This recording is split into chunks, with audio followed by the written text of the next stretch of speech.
다니엘서 5장 10절로 12절의 말씀을 같이 읽고 또 은혜를 받는 시간이 되시길 바랍니다. 5장 10절로 12절 말씀은 그 왕의 그 태후에 다니엘 추천에 관한 내용입니다. 10절부터 읽겠습니다. 태후가 왕과 그 귀인들의 말로 인하여 잔치하는 궁에 들어왔더니 이에 말하여 가라되 왕이여 만세수를 하옵소서. 왕의 생각을 번민케 말며 낯빛을 변할 것이 아니니이다. 왕의 나라에 거룩한 신들의 영이 있는 사람이 있으니 곧 왕의 부친 때에 있었던 자로서 명철과 총명과 지혜가 있어 신들의 지혜와 같은 자라. 왕의 부친 느부갓네살 왕이 그를 세워 박수와 술객과 갈대아 술사와 점장의 어른으로 삼으셨으니 왕이 벨드사살에 이름한 이 다니엘의 마음이 민첩하고 지식과 총명이 있어 능히 꿈을 해석하며 은밀한 말을 밝히며 의문을 파할 수 있었음이라. 이제 다니엘을 부르소서. 그리하시면 그가 그 해석을 알려드리이다. 자, 지금 바로 전 단락에서의 이 말씀은 어떤 내용이었습니까?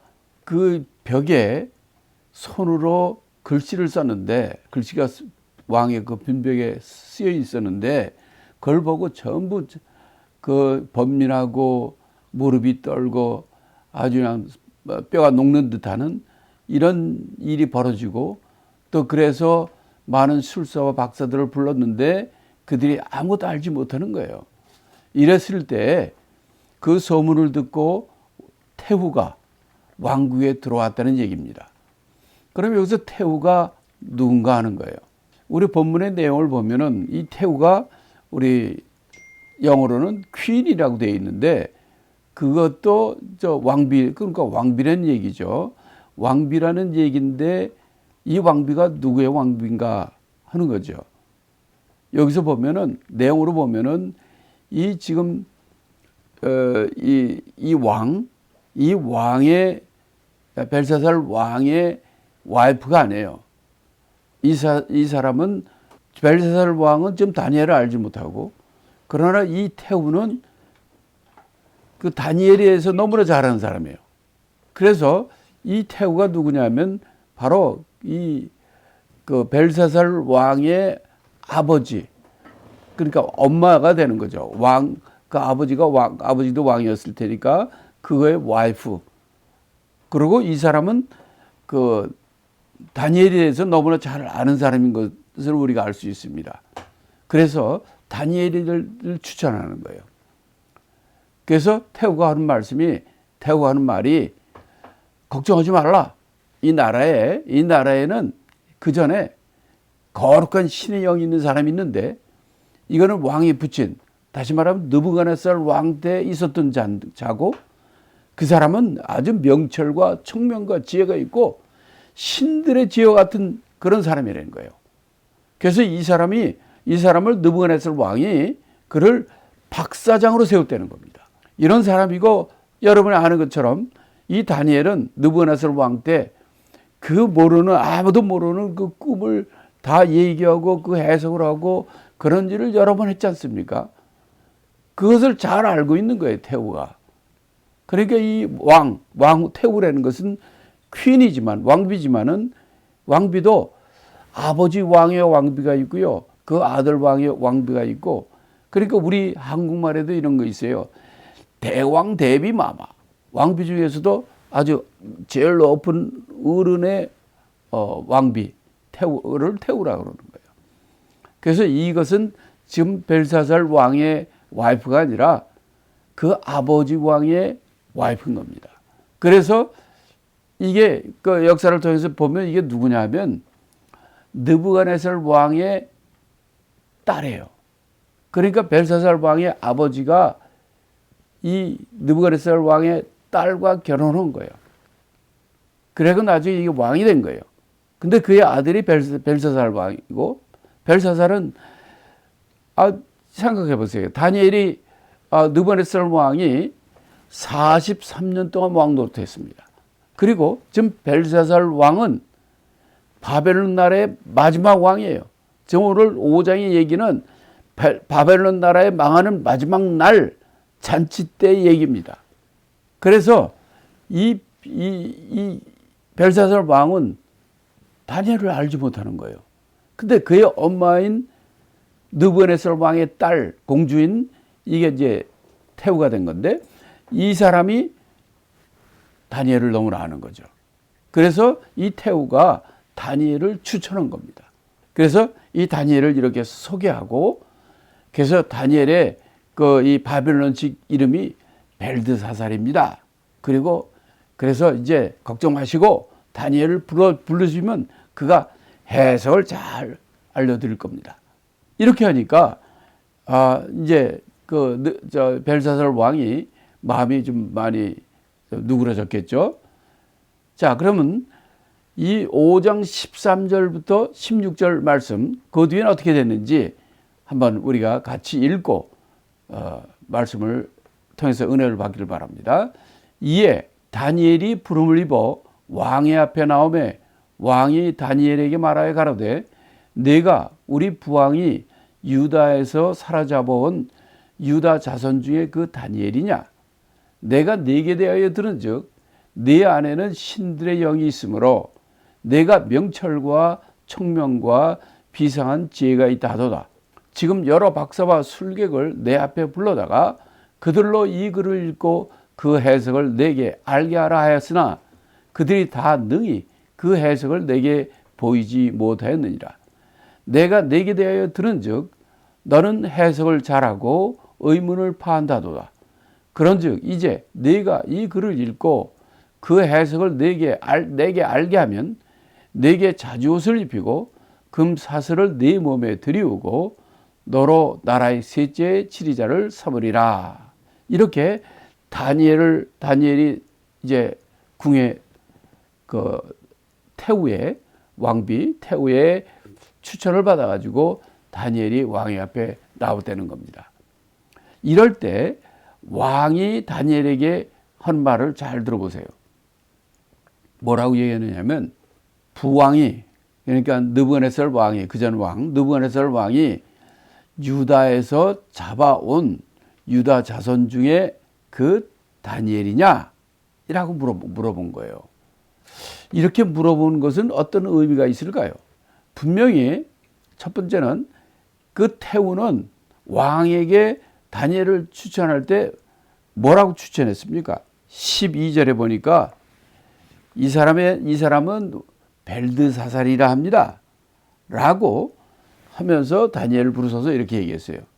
근데 그리고 이 느부갓네살 왕 때 느부갓네살 왕이 43년 동안 왕 노릇을 했는데 이때 처음부터 끝날 때까지 다니엘은 총리를 했고 그다음에 박사장을 했던 사람입니다. 43년 동안.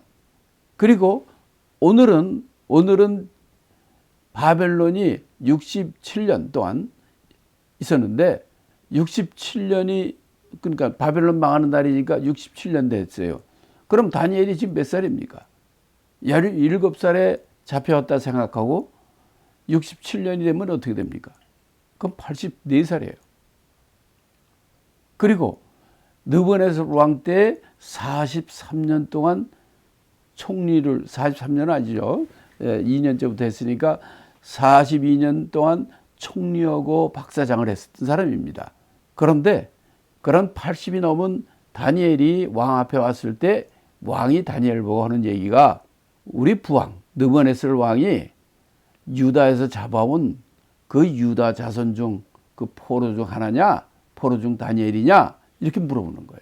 그건 뭡니까? 지금 67년 전 얘기를 하는 거예요.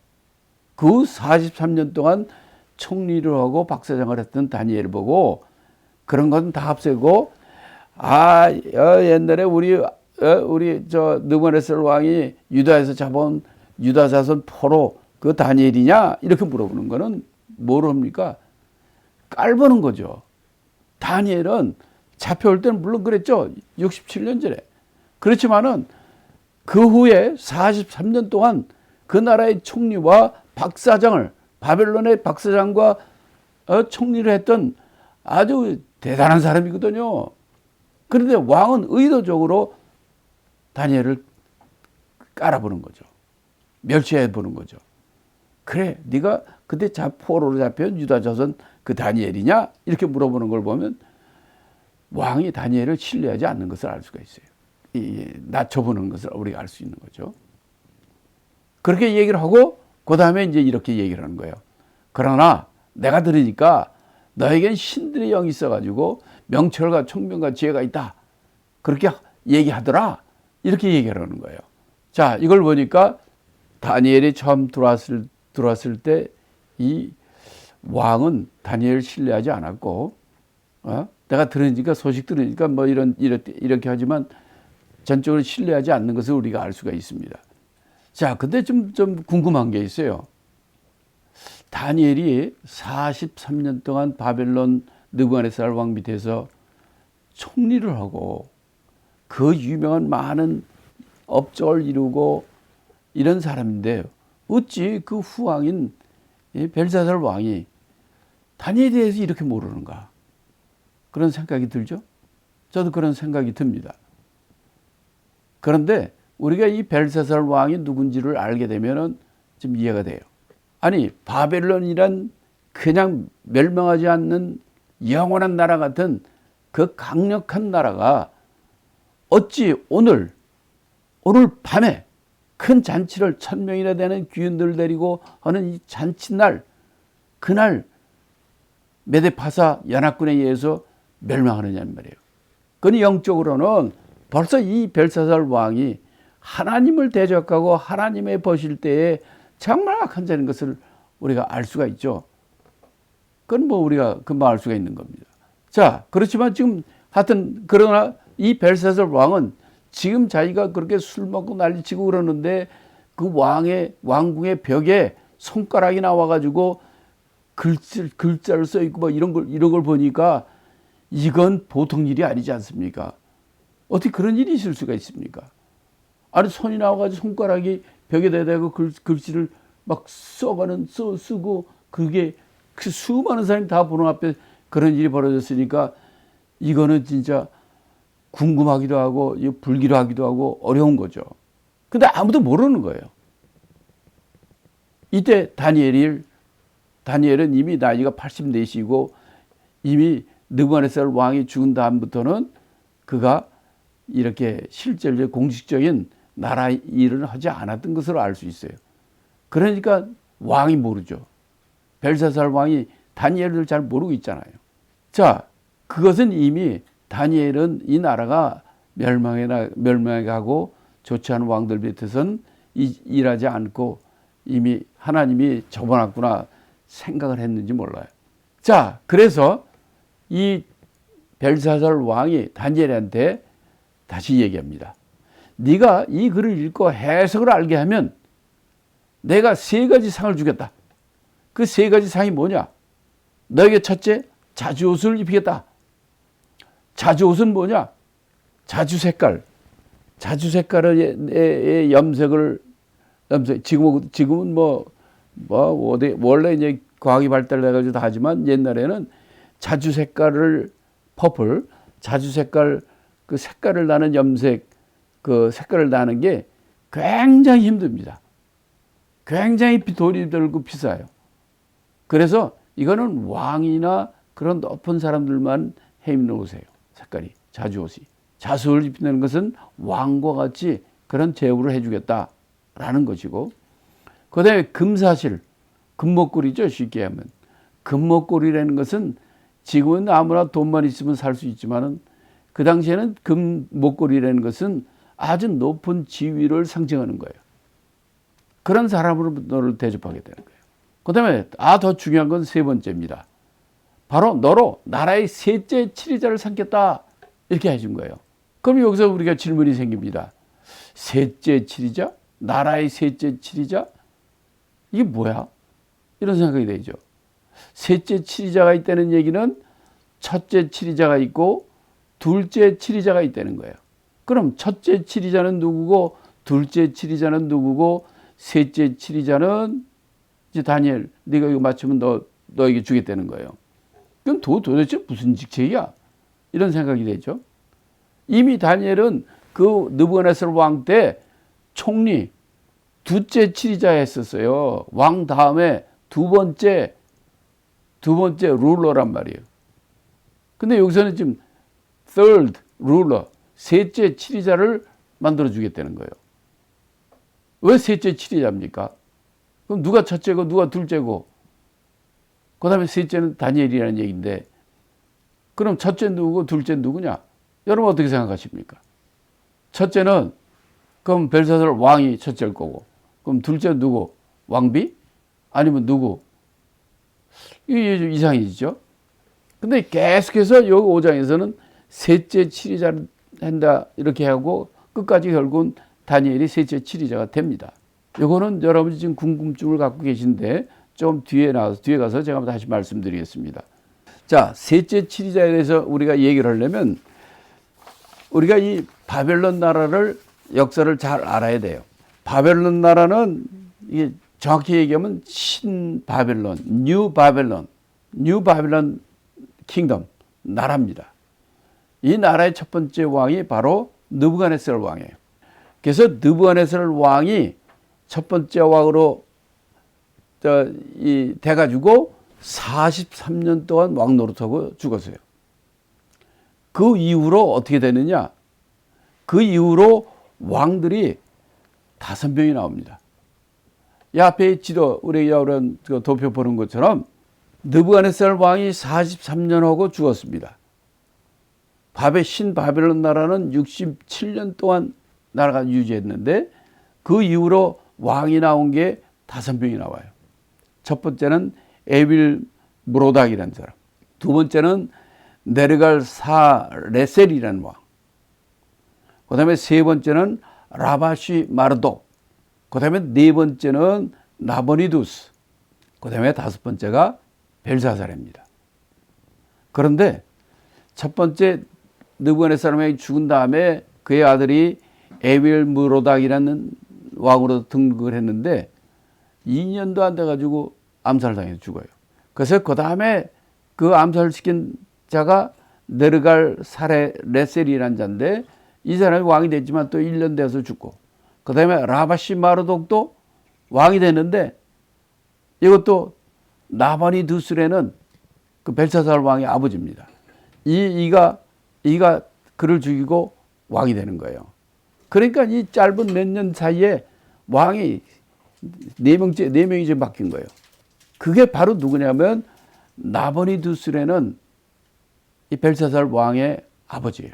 근데 이 친구가 그래도 그 중에서는 길게 16년, 17년가량 왕 노릇을 하게 됩니다. 근데 이 사람은 왕궁에서 바벨론 그 왕궁에서 정치하는 거 그런 거보다는 다니는 걸 좋아해요. 전쟁하고 정복하고 또 놀러 다니고 새로운 종교에 침취되고 하는 이런 사람이에요. 그래가지고 바벨론 왕궁 나라 왕궁이 있는 거기 통치자로 누굴 삼느냐면 그 아들인 벨사살을 거기다 맡깁니다. 그리고 자기는 이 변두리 그 주위에 있는 땅들 나라들을 돌아다니면서 전쟁하고 거기서 즐기고 이런 일을 했어요. 근데 문제는 뭐냐면 이건 성경에서 얘기하는 것이고 이 실제 세계 역사 속에서 보면 이 바벨론 나라의 마지막 왕이 누구로 나오냐면 나보니두스로 나오거든요. 그러니까 많은 신실학자들이나 성경을 믿지 않는 사람은 이 성경이 틀렸단 말이야. 다니엘서와 딴 성경에 보면 이 벨사살이 바벨론 나라의 마지막 왕이라고 그러는데 이 역사 봐라. 나보니두스지 어디 벨사살이냐. 그랬어요. 그러다가 1900년도 가까이 됐을 때 1900년 가까이 그 근처에서 고고학이 많이 고대 고고학 이 문건이라든지 이런 것들이 고고학 성서 고고학 이런 자료들이 많이 발굴됐어요. 거기에 벨사살이 나오는 거예요. 나보니두스의 아들 벨사살이 왕으로 되는 거. 그러니까요, 이 세계 모든 역사, 이거보다 더 오는 것은 진리 되신 하나님 말씀이 진리인 것입니다. 그러니까 그게 고고학 그것들이 발견되기 전까지는 그 성경이 야 이것도 거짓말이다. 우리가 사장을 공부할 때도 그랬잖아요. 느부갓네살 왕이 7년 동안 짐승 노릇 하는 거 어디 그런 게 어디 역사에 그런 일이 어디 있냐. 근데 그것도 발견됐잖아요. 다시 말하면 이 벨사살이 왜 셋째 치리자로 다니엘이 마칠 때 너희를 셋째 치리자로 주겠다는 얘기는 무슨 얘기냐? 첫째 치리자, 둘째 치리자가 있고 그 다음에 너를 셋째 치리자 총리로 세우겠다는 거예요. 그 얘기는 뭐냐면 그의 아버지가 이때까지 계속 같이 살았거든요. 자기는 왕궁 있는 지역은 아들에게 맡기고 자기는 이 바벨론 전체 다니면서 즐기면서 정복할 싸울 때는 싸우고 이렇게 하면서 자기가 첫째 치리자예요. 그 다음에 바벨론 왕궁을 지키고 거기를 정치하는 둘째 치리자가 그 벨사살이에요. 그래서 벨사살이 내가 이걸 바치면 셋째 치리자로 주겠다. 다시 말하면 이 나라의 총리를 세워주겠다. 이렇게 한 거예요. 왜 밑도 끝도 없이 벼랑은 왜 셋째 치리자가 나오느냐? 그 아버지 나버리두스라는 그 아버지 실제로 그 전 왕을 죽이고 왕이 돼가지고 17년 동안 나라를 다스린 아주 심선자죠. 그런데 이 아들을 잘못 둔 거예요. 이 아들을 잘 교육을 못 시키고 잘 못 둔 거예요. 이 아들은 어떤 자입니까? 나라 망하는 날 1000명이나 되는 귀인들, 아니 뭐 말로 여기 1000명이라고 그랬지만 진짜 말하면 그 나라의 주요 요직에 있는 모든 높은 사람들 귀인들은 다 불러가지고 나라는 안 지키고 여자들하고 술 먹고 잔치하고 우상 섬기고 하는 이 짓 했지 않았습니까? 그런 폐류나 그런 아주 하나님 보시기에는 악한 자예요. 그러니까 이날 죽임을 당하는 거예요. 그래서 이 셋째 치리자에 대해서 여러분에게 좀 말씀을 드렸습니다. 이해가 되시죠? 그러니까 이 나보니두스라는 그의 아버지는 그가 정당성을 갖기 위해서 느부갓네살 왕의 딸을 자기 아내로 삼은 거예요. 느부갓네살 왕의 딸은 그 아버지 느부갓네살 왕이 정치할 때 그 밑에서 43년 동안 다니엘은 총리와 박사장으로 그 나라를 잘 이끌어나가고 특별히 느부갓네살 왕도 정말 하나님 믿고 하나님께 돌아오고 그런 일을 했던 지도적으로 했던 아주 훌륭하고 유명한 사람이지 않습니까? 그것을 그 벨사살 왕의 어머니인 그 태우가 아는 거예요. 그래서 추천하게 된 것이죠. 자, 이렇게 성경은 정말 이 벨사살 그 아버지가 벨사살 왕이란 정말 이 사람이 세상적으로 어떻게 잘했는지 몰라요.